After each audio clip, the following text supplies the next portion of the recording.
एक जंगल में भगवान प्रकट होते समय एक गैया चराने वाले ने देख लिया। तो भगवान को लगा कि इसने तो हमको देख लिया, तब इसको कुछ ना कुछ दे के जाते हैं। तो उस गैया वाले को पूछा, बोलो आपको क्या इच्छा है? आपने हमको देखा इसलिए आपकी इच्छा पूरी कर रहे हैं। तो भगवान ने कहा, बोलो आपकी क्या इच्छा है? वो गैया चराने वाले ने कहा, मेरी इच्छा यही है कि सारे गाँव वालों की, जो गाँव वासियों की सारी इच्छा पूरी कर दी जाए। जो भी उस गाँव में रहता है उनकी इच्छा पूरी कर दी जाए। तो भगवान देख के आश्चर्य होगा कि ये देखो, जो एक की इच्छा पूरी करने गए तो गाँव वाले की इच्छा पूरी करने लगा है। तो गैया चराने वाला भगवान को ले जाता है गाँव में। सब गाँव वाले इकट्ठा हो जाते हैं और सबकी इच्छा अलग अलग होती है, सबकी इच्छा पूरी करने लगते हैं। कोई गाय मांगता है, कोई भैंस मांगता है, कोई धन मांगता है, कोई सुंदरता मांगता है, कोई स्त्री मांगता है, कोई पुरुष मांगता है, कोई बच्चा मांगता है। सब धन दौलत ऐशो आराम की सब कुछ मांगते हैं, बस सब मांग कर चले जाते हैं। और उसी समय एक फ़कीर वहीं बैठा होता है और उसे देखकर भगवान उसके पास चले गए कि कहने लगे, अरे ये गाँव वालों ने तो सब ने मांग लिए, तुमने कुछ क्यों नहीं मांगा?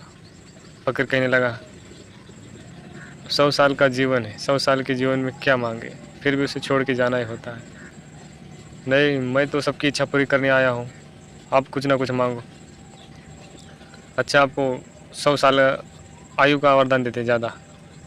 तो कहने लगा है वो आयु भी 1000 साल भी आयु भी दी तो भी एक दिन मरना ही पड़ेगा।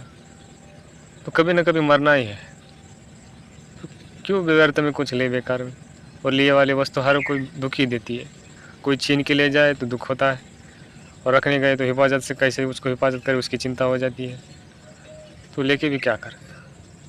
हम नहीं जानते कि हमें क्या चाहिए, पर आप भगवान हो, आप जानते होंगे कि हमें क्या चाहिए जिससे हम संतुष्ट हो जाए।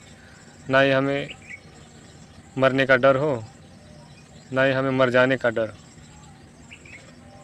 ना हमें आयु कम लगे ना ज़्यादा लगे। ये दे दोगे, ऐसा कुछ दोगे कि हम संतुष्ट हो जाए। तो उन्होंने कहा, एक ही है इस दुनिया में सबसे रहस्यमय है। उन्होंने कहा, वो क्या है? आत्मज्ञान। वही आपको सही लगता है तो हमको दे दीजिए। फ़कीर ने ऐसा कहा। भगवान, ठीक है तो दे दिया। तो वो कहता आत्मज्ञान।